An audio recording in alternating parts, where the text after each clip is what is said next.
paragraph, it highlights academic language. And it's language used by teachers and students for the purpose of acquiring new knowledge and skills. So it's word knowledge that makes it possible for students to engage with, produce, and talk about text. Think about in school, at home you say picture, look at the picture. And in a book at school they'll say photograph.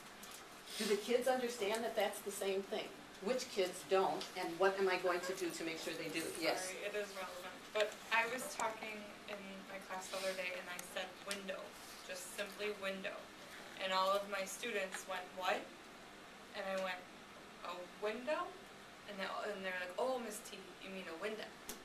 Uh-huh. So just a simple window pronunciation. And I just, like, I was so puzzled, like, a window? Like, what do you mean? You know? Couch, sofa, you know, those little distinctions that you might use in your classroom. You have to make sure that you are speaking, that they are understanding the language, that you're connecting their language. So when you say window, it's really window. But there's also a valuing of their home language. So, you know, there's well, yes, you know, right, Darcy? You've worked with language learners. On page 2, academic language is the language of the classroom that you find in texts and literature. It's more abstract and decontextualized than conversational English. So the difference between conversational and school, they don't talk like they do in the textbooks, right? We don't talk like they do in the textbooks on an everyday basis. So making that connection for the students. We're working with the language that's going to permit students to participate, all the students, in the classroom. And do you see the graphic in the middle? It's words, it's grammar, organizational strategies used. Do you have one? I'm just going to hold it up. Okay. To describe the ideas, higher order thinking processes, and abstract concepts. So look at that. Here's this academic language. It is vocabulary. And we do need to focus on the vocabulary. And I think we all do that. When you're teaching math, you look at the vocabulary involved in the concept. But it's about the thinking words that we use with students, the syntax of English, the language used for writing. Remember when she said that our students aren't able, what we don't do well on the test, the written portion, how to transfer the thoughts onto paper. So that involves teaching them the words they need. And then first you do this, and then, so you have to teach them the structure of that. And then the talking, the oral, academic discourse, the language for reading, prosody, which refers to fluency. And tone, too. So it's the opposite of, I'm going to read this book like a disengaged robot, as opposed to, I'm going to read this book like a disengaged robot. You know, like you're going to actually put some oomph into it. So when we're, That was awesome. okay, so it is essential for success in school. This is the language that's going to be on the ACT later. It's that ACT language that many of our students don't hear in the home. They're not reading books that have that language. We have to engage them with it in the classroom. And for ourselves too. So I mean, that idea of building our own content knowledge, you know, sometimes, and I think especially when I think back to how folks talk about teaching when they're in 201 versus how they talk about teaching when they're in student teaching, there's much greater attention to the language of the profession, you know? So that idea of how concretely you're using those words. And that idea of register too. I mean, if you're even with the little ones, so even with the first graders, if you're imagining that they are not only using greater than and less than accurately, but sounding like little mathematicians, it's going to be using some of that generic academic language that isn't necessarily math specific, but isn't language that's gonna happen at a family barbecue either. So things like process, calculate, discuss, evaluate, things like that, that would help them sound like little Albert Einsteins. And also listening to the language they use can help be one of the ways you assess whether students understand the concepts that you're teaching. If they can use the language that goes along with it, that can be an assessment that you use, as opposed to the students where you're trying to get them to do the little worksheet or whatever. If you're going around and listening while the students are talking to each other about something that you gave them to talk about, and they are using the language that you've been using, that you've been modeling, who's saying that you model it for them and then they repeat it, then you know that they're understanding the concepts. Tell me the difference between this and this. Yes? I was just going to say, I think sometimes giving them an example to something that is not academic, that the word might be used for is helpful. For example, today in reading we were talking about stamina. And that's not really a first grade word that they've used before. But I was teaching it and I explained to them that I'm trying to train for a half marathon. And I said, you know, right now I can run about 4 miles. That's all that my stamina allows me right now. When I practice a little more, eventually I'll be able to get there, kind of like when you're reading. And they use stamina the rest of the day. We got to math and they said, we have math stamina, we can do math teams for 10 minutes without getting wiggly. And it made sense. Which is of course a great indication of that stamina. And they do use that the five, the reading curriculum. Anybody using that? Essential five? Daily five, yes. The daily five talks about building stamina. Somebody got it? Yes. I have a little girl in my class. I'm very lucky. I don't have very many IEPs in my class. But I have a little girl in my class who I can barely understand anything she says. But I know she knows the content and how to produce things by her work. So when it comes to the language. So what is she saying about that? Her work shows that she can do it, but she can't explain it orally. Can she write it? Would she be able, if she She's can't? getting there. Right. They're just So you would be supporting that student's ability to, at the next level. When she talked about the depth of the content, as opposed to going to instead of teaching first grade level, to making sure they can communicate all aspects of that content that you're working on. So with that child, I would be supporting her learning how to talk with her peers. So I would have that kind of activity in my classroom for everyone, not just for her, but that is so that and then I'd be assessing where she's going with that. Like some kids may be great at discussing it, but it never shows in their paperwork. What if the other students aren't understanding her as well? And so is she in speech? She is starting next week. Yeah, so then you work with the speech teacher. That's that coordination ability to be able to draw on what are going to be some realistic supports for her. But it might mean that she has a different way of showing what she knows right now. Because I think that there's a difference between scaffolding and accommodations for disabilities. And the other thing I wanted to say parenthetically, because I know that a number of you have early elementary age kids, is lack of an IEP doesn't mean that there will be a definite lack of an IEP 2 years from now. Especially with K-5, I know. it's like those kids are just becoming, they're just evidencing the gaps or the behaviors or the whatever that might end up leading into an educational. But setting. might not. Yeah. Might Yeah. not. Sometimes being in the school setting and having to talk to peers Yeah. makes kids decide, because mom at home has always understood me. So Yeah, I right, never right, had to change the way I talk. So just being in the classroom and putting them in the situation. So I wouldn't not put her with peers, because they're gonna say, what'd you say, what'd you say? Or sometimes they do understand her and you can use them to help you. So, there's things that happen in the classroom. You still have it going on. You still have them all interacting together because it is supporting her growth.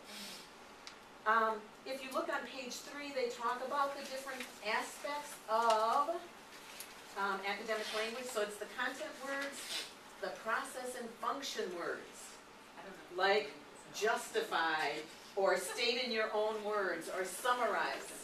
We talk about that. Are we sure students know what we mean when we say justify your answer, or summarize, or even ask a question? Have you ever told 5-year-olds to ask a question? How many statements do you get? You know? It's like, do you need an answer? You know, they're still not getting it. So just teaching those concepts. Then words and word parts, which we definitely teach. Then at the bottom there is more, and there are prompts you can use to support the academic language on page 5. I don't want to belabor it. I think you might want to look at this. On page 4 it says, how can we effectively teach academic language in math? There should be more of an emphasis on promoting classroom discourse. That's how we teach the academic language. Stop talking yourself and allow the students to have the discourse. Remember, you're the sage. You're not the sage on the stage. You're the guide. You're the facilitator. You're helping them have the conversation. So you are setting up questions. One of the best lessons I ever did was a group of 6th graders. It was anticipating. I can't even remember what I was teaching. But what I did to prepare for the lesson was thought of a question, thought of answers they might give, and follow-up questions. All I kept doing was, okay, if they give this, I'll have this follow-up, and if they do this, I'll have this follow-up, because I wanted them to have the discussion. So think of how you might support students by the questions you ask. And the that's what questions they they have could here. ask each other. I think that idea of having them question each other and build on each other's thinking, if you even gave them some stems like, how did you get that answer? If they're, or can you explain it another way? Or whatever other stems might be that the kids could then question each other. That's maybe always a habit, that once a kid shares a response that it's not you saying, you're on to something important, keep going, or you're on the right track, tell us more, or what did you notice about, but they could be asking that of each other. And if you are modeling it, they're watching. You know how you're watching 24, they're watching one person. They know what makes you tick, and they know the language you use, they pick it up, and they use it. If you walk around the room during those discussions, they're using what you say. If you've modeled it enough, they're doing it, yes. The other thing I would say is don't take one answer. I think people, they ask a question and one kid answers and they're done. As soon as one kid gets called on, everyone else shuts down. So I always encourage my teachers, never take one answer. And if you agree with the answer, I say, I teach my kids to say, I concur. And then we talk about why do you concur. After you explain what concur means. Yeah, right, and again, everything we do is to help open up a little bit more. But once you only take one answer, it's all done. It's Right. done as soon as you call in a kid for everybody else in that room. And you'll notice that one of the deal breakers at level 1 or level 2 of the TPA is that the teacher primarily evaluates the responses as correct or incorrect. That is a deal breaker. You will not do well if you are doing that.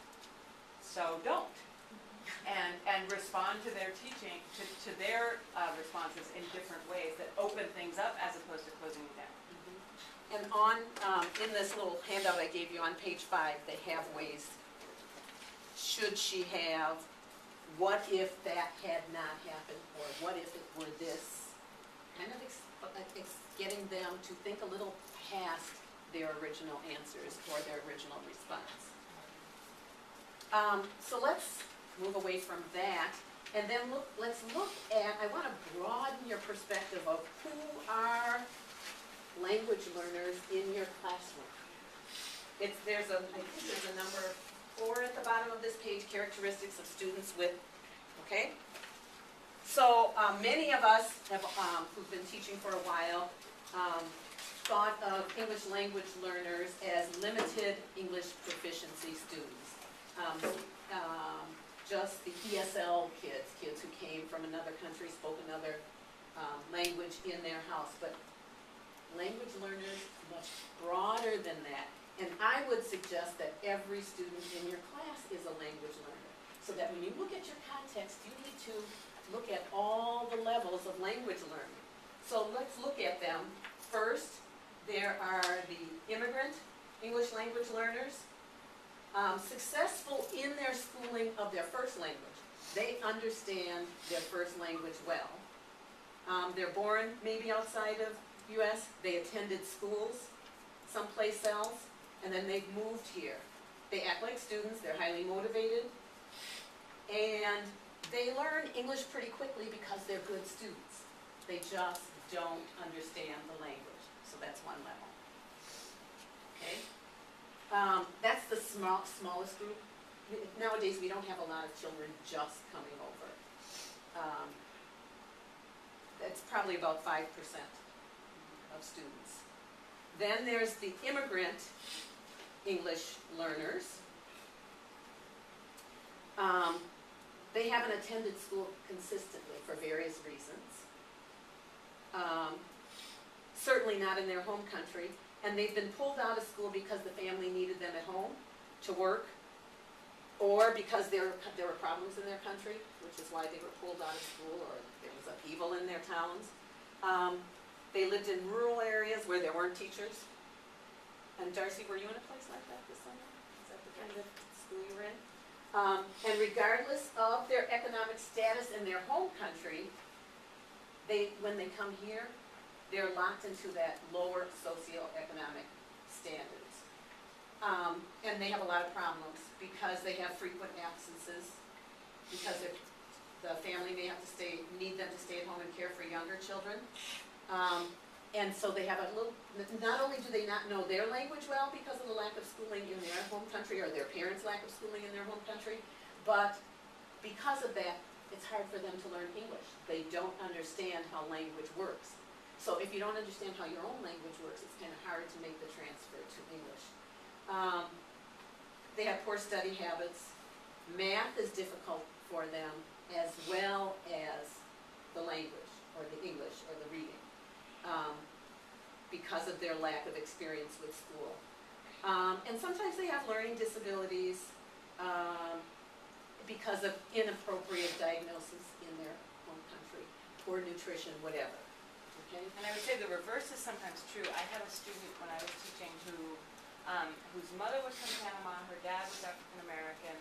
The mom spoke pretty much exclusively to her in English at home, and she had a really significant learning disability. And she came to me in 3rd grade only because they hadn't found space for her before that point in a bilingual class, and people were just assuming that it was because the mom spoke English with a Spanish accent, that of course this must be a bilingual issue, as opposed to this kid had some really serious learning disabilities that were not getting supported.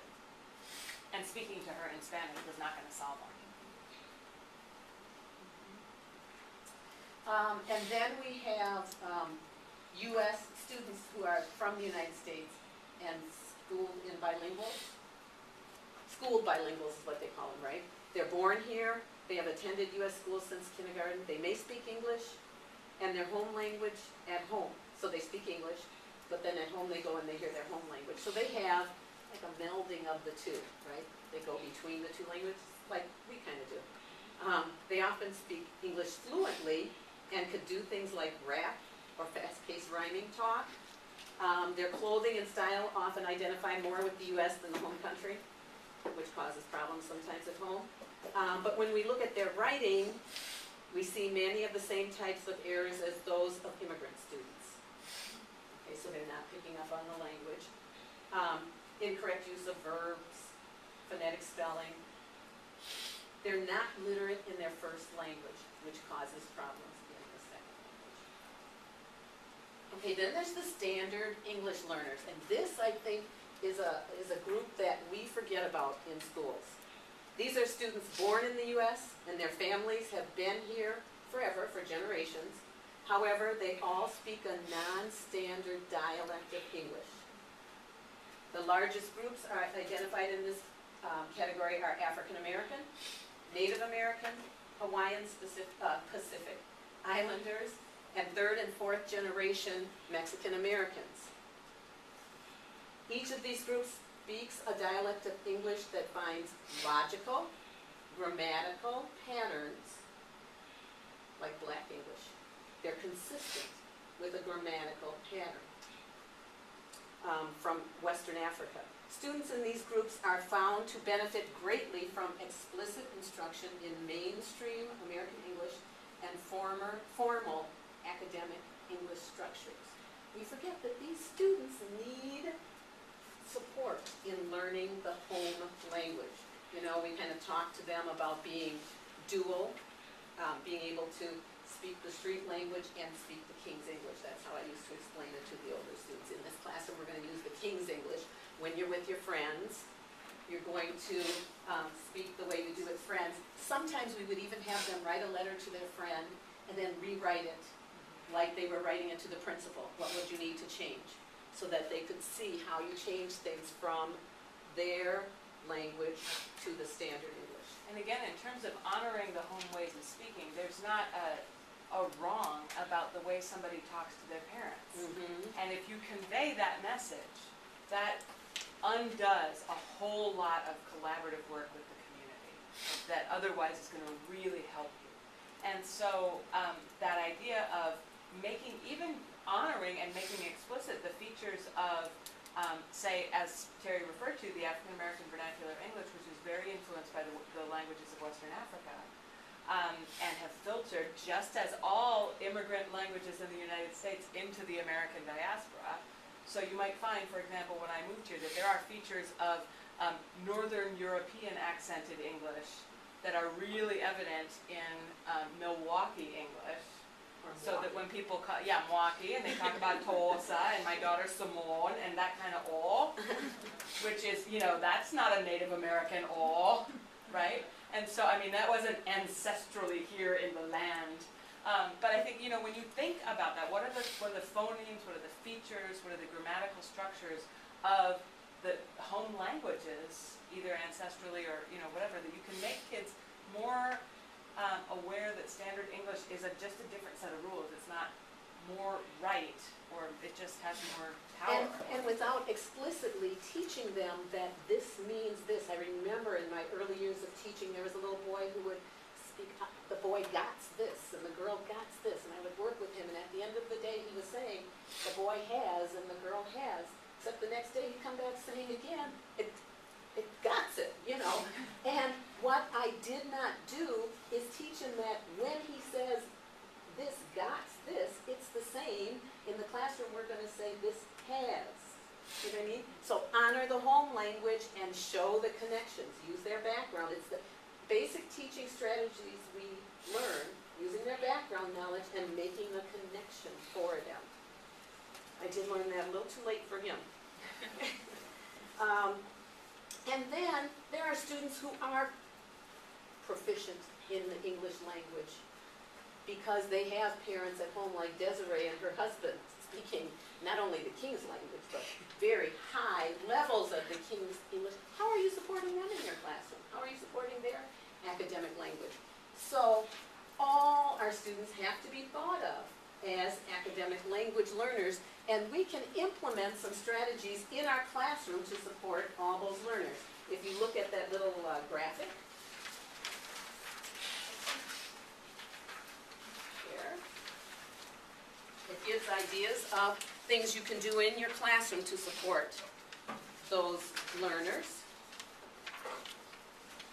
And one of the things we talked about already is that respect for the home culture and the language.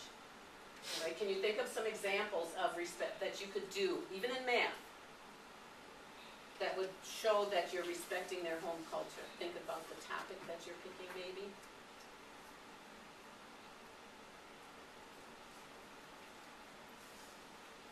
I think of food right away. Start. I think of food right away, and like for me, kindergarten is like a uniform. We start with that, adding that together, so that they're familiar with it, or maybe something like play. Okay. They're familiar with it. Okay, so just some of the things they do at home, some of the things they like. One of my friends did some research on kids' understanding of barter and economics via Pokemon cards. There's a lot of math in, there's a lot of literacies embedded in kids' interactions with each other. And if you observe them really keenly, you can say, where are numbers cropping up in their lives already? How can you make those connections too? Because it doesn't have to necessarily be to ethnicity sort of their pop culture that might be different from your pop culture? Theirs is definitely different from mine. Things they watch and do. I can't even understand, like when they're talking about those Pokemon cards, those names that they have on them. What? What? And then I try and say them and they go, no. They keep Right. saying it over. I'm the one then who's not speaking their language, right? So then I get an idea of the struggle. Even the whole idea of this, why this is a better card to have, I can't get that. This one beats that one. Yeah, yeah, do you know why? Well, my brother They're just had worth books more. upon books, but, Yeah, but it does go on a point system, I believe, Yeah. because there are numbers on the cards, so there's different, like, it's like strengths and weaknesses Right. and levels, and then, like, you add those up to get a final score, so then that card, Right. so Oh, there is Imagine how much So complex the thought is combination embedded of there. cards can There also- is a So lot just of think it. about it, if they can get that and understand that, they can get anything you're teaching in class, right?